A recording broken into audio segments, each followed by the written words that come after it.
Okay. So next question. That is find the duplicate number. Lead code 287 given in an array. Blah blah blah blah blah. Okay.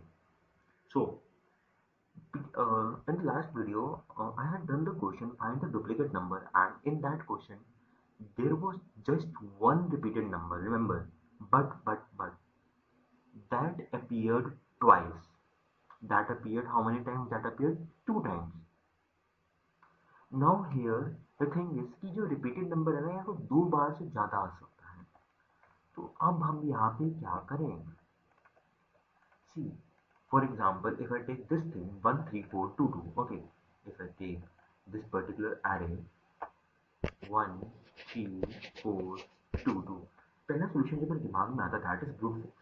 I will uh, I will go from 1 to this element to means this is the range of I and j will go from I plus 1 से लेकर n, मतलब j पहले ऐसे जाएगा फिर ऐसे जाएगा फिर ऐसे जाएगा फिर ऐसे जाएगा.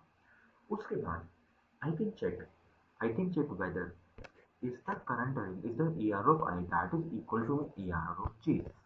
If both of the elements are equal, then that means this is our duplicate element. It's quite simple, like it's just two for loops and then a return statement. So I'm not going to tell you the solution. Okay, next. Next आप क्या कर सकते हो यार, sort कर सकते हो. Sort करा 1 2 2 3 4, सॉर्ट करने पे जो वो डुप्लीकेट होंगे ना वो सारे ग्रुप हो जाएंगे एंड उसके बाद अगेन आप एक फॉर लूप लगा सकते हो. But this is not also the very optimal solution. तीसरा, आप एक मैप का यूज कर सकते हो. ठीक है, मैप वाला भी बहुत सिंपल सा सोल्यूशन है. फ्रीक्वेंसी आपको स्टोर करनी है, देन चेक करना है यार किसकी फ्रीक्वेंसी एक से ज्यादा है. As simple as that. But याद रखना you must solve this without modifying the array nums. मतलब आप सॉर्ट नहीं कर सकते. Secondly, using only constant extra space, मतलब आप उसका यूज नहीं कर सकते अनऑर्डर्ड मैप वगैरह का या किसी एक्स्ट्रा वेक्टर का. तो ये देख के मेरे दिमाग में ना एक अप्रोच आती है कि भाई जैसे मेरा ये कोड था 1 3 4 2 2, 1 3 4 2 2, ये मेरा वो था. ठीक है, मैंने क्या कहा, अगर ये रुको, let me take some another example. Let me take some another example. 3 1 3 4 2, yeah. 3 1 3 4 2. क्योंकि इसमें 2 और 2 इक्वल है ना, so it will be easy for you. That's why इस एग्जाम्पल को हटाओ. 3 1 3 4 2. ठीक है, यहाँ पे मैं क्या कर सकता हूँ यार, मैंने एक मैपिंग बनानी है. लिंक लिस्ट पड़ी होगी यार आप सबने. लिंक लिस्ट में साइकिल डिटेक्शन जैसा हम करने वाले हैं, दैट वर्शन वन, या एग्जैक्टली. सो इस 3 को मैं अगर यहाँ मैप कर दूँ, इस 1 को, सॉरी 1, उसके बाद मतलब इस 1 को मैं इस ये 1 जो है अपने आप से मैप होएगा, राइट. उसके बाद ये 3 यहाँ चला जाएगा. ठीक है, उसके बाद ये 4 यहाँ चला जाएगा एंड ये 2 यहाँ चला जाएगा. तो ये पूरा मेरे यहाँ ना एक साइकिल बन गया. देखो, ये पूरी मेरी एक साइकिल बन गई. 3 4 2, ऐसे ऐसे एंड ऐसे, ये पूरी मेरी एक साइकिल बन गई. कहने का क्या मतलब है कि if I start like if I start from here, the starting point, if I start from the starting point, then eventually जो है ना मैं एक साइकिल के अंदर आ जाऊंगा. वो साइकिल जो है मेरी रिपीटेड एलिमेंट से स्टार्ट हो रही है. क्या नाउ आप सब सोचोगे यार इसका इंट्यूशन कैसे बनाए, या फिर पता कैसे चला आपको ये रिपीटेड एलिमेंट से स्टार्ट हो रही है. यार देख, हम सबने बचपन में फंक्शन पढ़े हुए हैं, सेट पढ़े हुए हैं. यार देखो क्या होता है कि देख, जो ये 3 है और जो ये 3 है, ये दोनों जो है ना सेम चीज को पॉइंट कर रहे हैं यार. ये दोनों जो है सेम चीज को पॉइंट कर रहे हैं.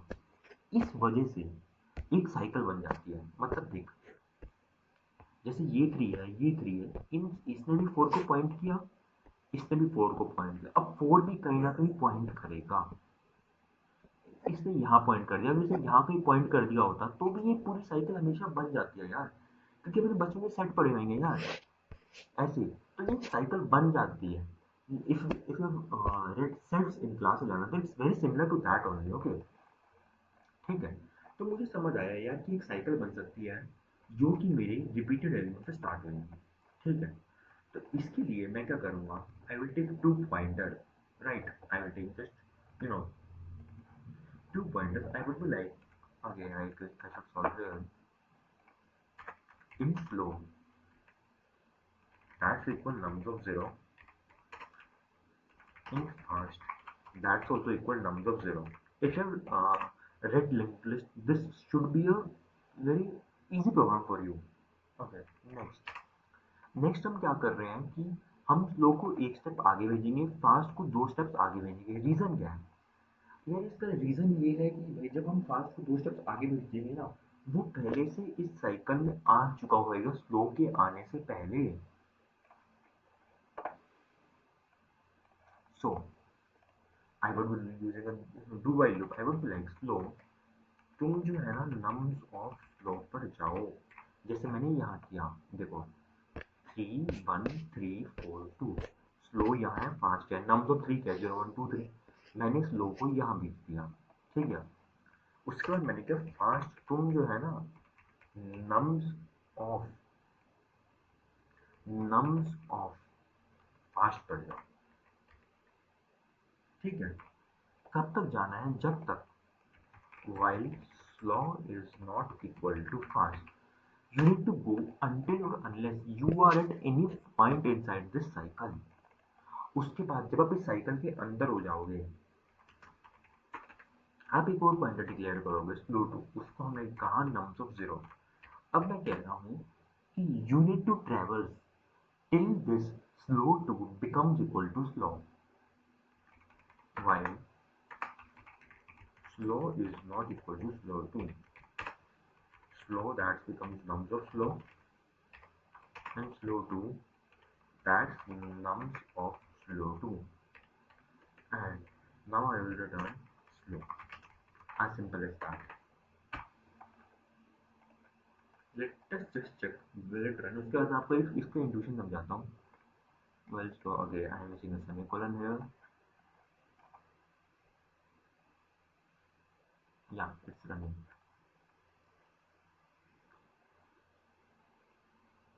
See, मैं आपको दोबारा समझाता हूँ। देखो I know it's quite hard. See, 3 1 3 4 2। मैंने क्या कहा? स्लो यहाँ है, फास्ट यहाँ। स्लो को मैं भेजूंगा नम्स ऑफ 3 पे, स्लो आया 4 पे। उसके बाद फास्ट को कहाँ भेजूंगा? नम्स ऑफ फास्ट पे। मतलब फास्ट पहले 0 पे था, तो नम्स ऑफ 0, नम्स ऑफ 0 क्या है 3, मतलब 3, तो नम्स ऑफ 4 मतलब कि यहाँ, मतलब एक स्टेप आ गया ना यार। फास्ट मेरा यहाँ है, स्लो मेरा यहाँ है। अगले स्टेप में स्लो यहाँ से लगाएगा, फास्ट जो है नम्स ऑफ 2, तो नम्स ऑफ 2 क्या है मेरा? ये नम्स ऑफ दिस, तो फास्ट जो है मेरा यहाँ चला जाएगा, फास्ट साइकिल के अंदर आ गया। उसके बाद ये एक स्टेप और, तो स्लो भी साइकिल के अंदर आ जाएगा। उसके बाद हमें देखना है स्टार्टिंग पॉइंट। स्टार्टिंग पॉइंट क्या कौन सा है? तो जहाँ पे स्लो एंड एक स्टार्टिंग का पॉइंटर मीट करेगा, एज सिंपल एज दैट।